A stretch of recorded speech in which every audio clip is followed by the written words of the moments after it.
Let's mess with my nose here for a moment. You did just get stung. I did just get stung by a bee. Wasn't Muhammad Ali? Okay, it's not there anymore.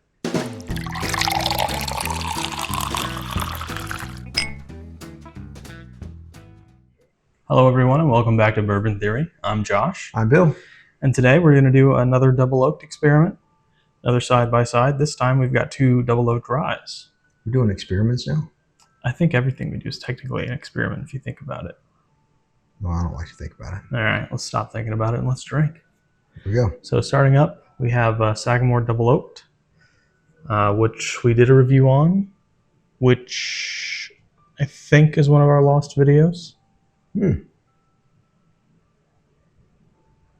Fairly certain. If not, correct me if I'm wrong. We caught up at least 3 of those, didn't we? 2. So we lost the bonded videos. That's 2. We lost the Jack Daniels. We made that one up. We lost the... We lost something else that we redid. Yeah, we already redid that one. Damn, maybe it was 6 instead of 5. We lost a lot of videos. Again, it's a rough. Oh, we lost the Bankers. Yep. Bankers Club, but we redid that one. I'm getting a bit of a different nose on it this time. It's very sweet. Yeah. It's like a sweet oak. Very, very, very sweet. Good legs. Now I like this, and the fact that I'm Don't about mix up to. that glass. I'm not. The fact that I'm about to say that this kind of smells like a wet dog right now. Is it just me? I'm smoking. I'm smelling the same thing. Is it the glass, maybe? No, it smells like mine, but it doesn't smell like a wet dog to me. Let's mess with my nose here for a moment. You did just get stung. I did just get stung by a bee. Wasn't Muhammad Ali? Okay, it's not there anymore. We're super desserty. Yeah, it's very sweet. It's like a caramel cheesecake. It's caramel for sure. Yeah. There's like a thick, like a cream cheese. That's why I said cheesecake. Kind of thick sweetness sitting in there. Ding. We shall waste no more time. We shall drink no bourbon before it's time. It's time.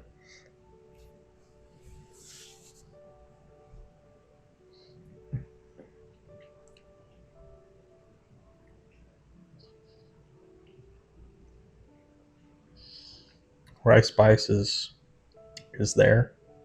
And prevalent. Sweetness is there. Oh yeah. Man, that sweetness takes over the rice spice. I mean, the rice spice is there quick. Then it melds. This is 96.6 proof as well. Yeah, 96.6. Yes, this is double oaked. Double oaked. It's there. But it's not prevalent. No, it's not real prevalent. No. The oak or the spice. I mean, they're both there. Yeah. It's like the spice layers and the sweetness layers. It's definitely caramel. Yeah, it's like a Werther's original. Yeah, it's very just caramel. It's very viscous. It's very it's very thick. Good mouthfeel. Yes. I'm gonna put a drop. See if I can smell that cream cheese again. You want one? Yeah, sure. I got 2. Oh, that's okay. I'll do 2 as well. We don't have to be completely balanced. It's a concrete floor. Yeah, I'm getting cream cheese.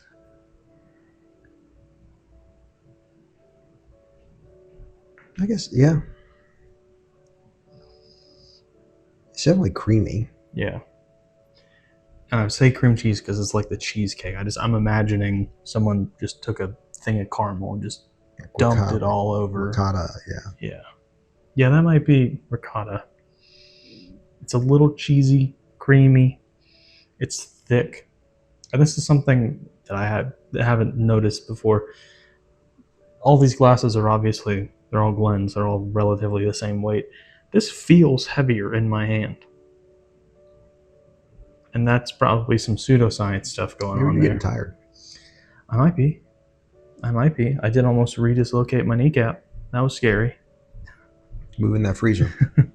That was scary. I genuinely thought we were going to have to go to the hospital.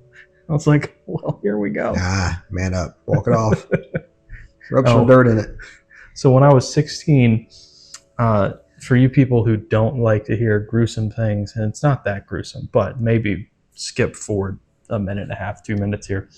It was an ROTC in high school, and we're doing run and crawls, which is run for 20 yards, and we jump down with our drill rifles, which are just filled with lead. So they're probably 15 to 20 pounds. And get down and crawl 10 yards, get up and run. And on my way to get up and run, I hear a loud like pop, and I'm trying to run, and I'm putting weight on my right leg, and something's not right. It doesn't feel normal. So I stop and I look down, and my kneecap is gone, and it has flipped and then run to the underside of my knee. And that freezer appliance dolly was coming down on my knee and that way.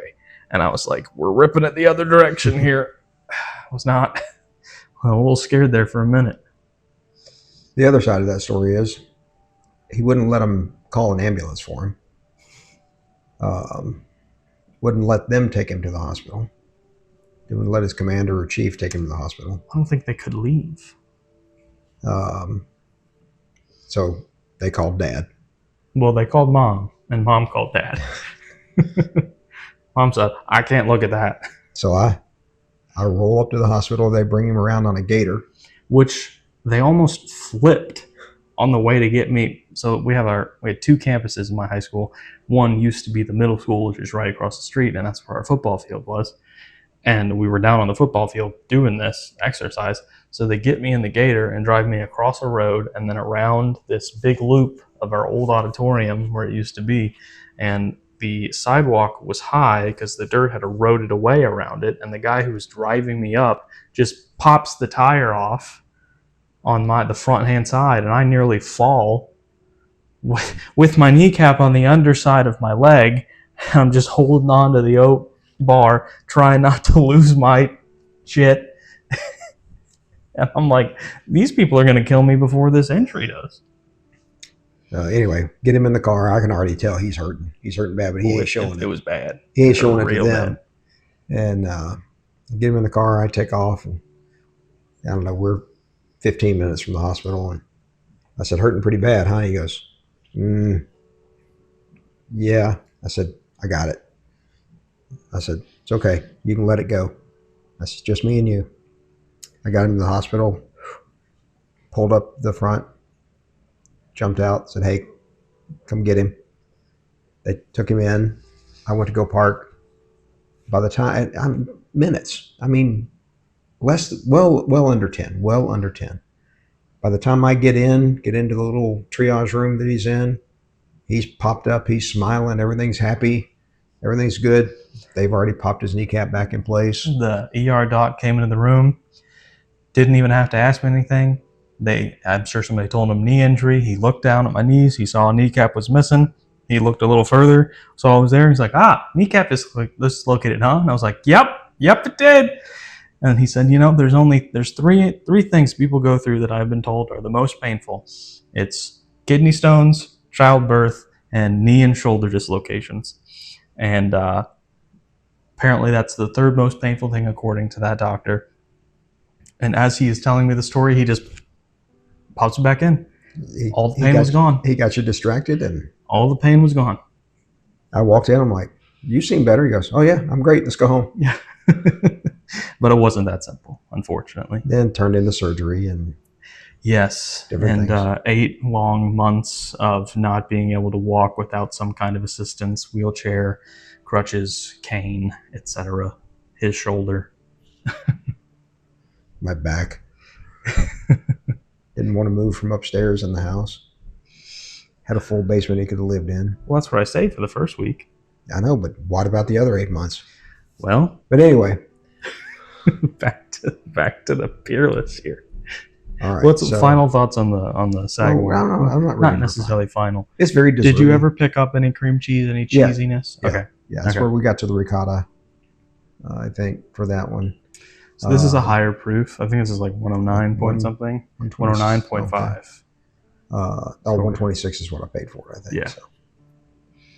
You got that in Wisconsin. I did. Got that at Rayleigh's. I'm getting a very similar nose on this. I don't... yeah, I guess I am too. Caramel. Mm-hmm. This is more oaky. Yes, definitely more oaky. And it's darker. I don't know if we can show that on camera, but it's much, much darker. I would say that... oh, here's some information here. Strictly a sweet mash bill. This is barrel proof, no water added. So this is cask strength. It comes through. It's not over powerful by any means. It is, the rye spice is not as hard on this one, not as harsh. Not that the Sagamore was harsh, because it wasn't. But this one is just more blended. It's more melded. It punches. It's that rye hits you first.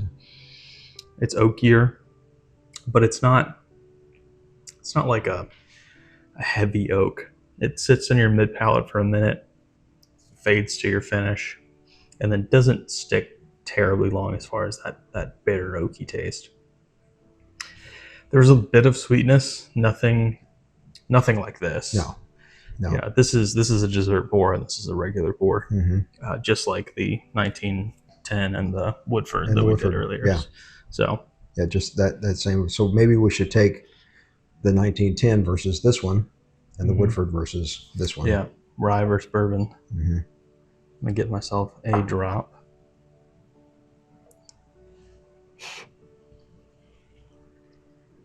So Peerless is in Kentucky, Louisville, Main Street, Whiskey Row. And Sagamore is Baltimore, Maryland, if I'm not mistaken. That's what I was thinking. Yep, Baltimore, Maryland. Good crab cakes. It's bad that I almost want that to taste like crab cakes. I'm not hungry right now. I could eat. I could eat too. That really opened the sweetness on the nose. I skipped right past the nose and went straight to the flavor. Opened the spice more on the flavor, on the palate. So that drop opened the spice more on the palate too, or on the nose. That drop kind of killed that harsh introduction right when it hits your palate. It opened it just a touch. Just a bit for me. Well, just at the beginning, I think it was a little. For me, anyways, it kind of like hit in the front of my palate with a lot of rye spice. That one kind of tampered it down a little bit. These are both very good. These are both very good pours. Hard to say which one I like more. I know which one you like more.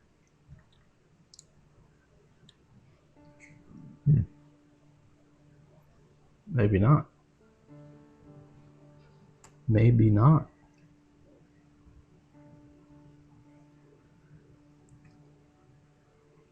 I'll give you my ratings. This one's rough. Which one do I like more? Peerless. Yes. Yeah. 100%. Yes. Peerless. And I do too. They're both incredibly they're both in that C range. So C plus, basic C for me. Yeah. When I first tried this was my first rye I'd had in a long time. And I was like, whoa, I forgot about ryes. That's good. And I kind of fell in love with it immediately. After we've revisited a few times, I think I gave it an A initially. We're definitely tamping that down to like a C plus. Well, I mean, also we've been tasting some 10-year ryes. Yeah, we've tasted quite a few really, really good ryes that really just outclass it. I'd like to see an aged, higher aged rye from Sagamore. Well, and I think you will. You just got to give them time. Yeah, exactly. That's they're newer. They're and as these age in, I think I could do with a little bit less sweetness on it. Yeah, it is a little heavy on the sweetness. Yeah, we got to add it. We were talking earlier. We've got to get a list together. I really want to try that 12-year Bullet rye, which I know is going to be sourced. Yeah, but we should be a relatively that easy 95% rye, 5% malted barley. Yeah, Bullet 12-year. I want to try that. Should be easy enough to find. Should be, yes. But Tom, if you're watching, we'd be open to a bottle. Media bottle, we will definitely try it, and we will almost certainly like it. From what I've heard, yes. Yeah. So if I had to give these ratings, C+, B-. So we're right there. Yep. Like we usually are. Yeah. Usually are. Yes, we are. Just 1 or 2 letter grades Mm-hmm. off, plus or minus usually. So yeah, guys. Definitely, I would buy both of these bottles if I had never had them before. Mm-hmm. I'd definitely be on the lookout for them. Definitely we did. Yeah. And big price difference, $40 jump, at least for us. Right. $50 almost. This is like $126, you said? $126, $127. This was about $80. So. Oh, actually, no, I'm sorry. This was $65. Wow. So yeah. Almost double. Almost double. Almost double. Yeah. So, yeah, for the price, definitely take the Sagamore. Yes. Yeah. But if you prefer and your budget's a little larger, especially if you're going entry level, yeah, definitely 96.6 proof, right. Decent starting point for and try this one in a bar somewhere. Yeah, especially if you know the bar's got it, then try this one at home before you go. You do a little pregame, just a little. don't drink and drive. Pregame your dinner. Just a little pregame, and then do this one. Yeah, Peerless is a growing brand, mm-hmm. and I mean they're showing up in restaurants all over the place now. So, I mean I love their bottles. It's supposed to resemble a barrel, mm-hmm. and it certainly does. And I don't know, I love it. I had seen it, never had it, and it was the bourbon that I had with a friend, Jeff, when I was down in Texas this last time, and we sat in his house and we drank half that bottle that night, and I really enjoyed it. Was that their small batch? Very good. It was one of their earliest release that they did. So probably a small batch. Was a small batch. Yeah, I've got a small batch sitting at home. I'll have to bring that up. Yeah, it was I'll really try good. It again. It was really good. Yeah. So, well, Sagamore, Peerless, great job. mm-hmm. Good bourbons. Definitely, we have some other Sagamores. I obviously have the Peerless. We got to find a Peerless Double Oak Bourbon. Mm-hmm. Got to get our hands on one of those. I'm pretty sure that I saw it. Yeah. I think they're like $145. We can get a better price. We can get a better price than that, almost certainly. But Sagamores are all over the place now. As a matter of fact, I saw a Manhattan finished rye. Pass. I'd like to try it. Maybe not buy the bottle. Try it, I'd yes. Like to try not it. Buy the bottle. Yeah, don't want to buy a bottle probably. Yeah. But we've got 2 cask strengths sitting on the shelves down probably over my shoulder to the left here. Yeah, as you watch the videos, you're going to notice that the shelves are filling. Yeah, we got all the barn bourbon out to bring down to the basement bourbon. And we don't have any more floor bourbon. No more floor bourbon. Well, we got my floor bourbon down there. Yeah, Josh's floor bourbon over there. So, but we're filling it out. We got more to come. I think we have what you picked up this week for me. Is that still in your? Nope. Oh. I pulled them out. So we got the Russell 6-year that's behind there, and the Sagamore cask strength, which is behind that 10-year right there. Okay. So. And next, though, I'm going to have you try the Smooth Ambler. Yes. Old Scout rye. Gas strength rye. Yes. All right. Yes, we are. Well, guys, thank you so much for watching. And like bourbon, our videos will get better with time. And we will continue to stay uncut and unfiltered for you. Take care of yourselves.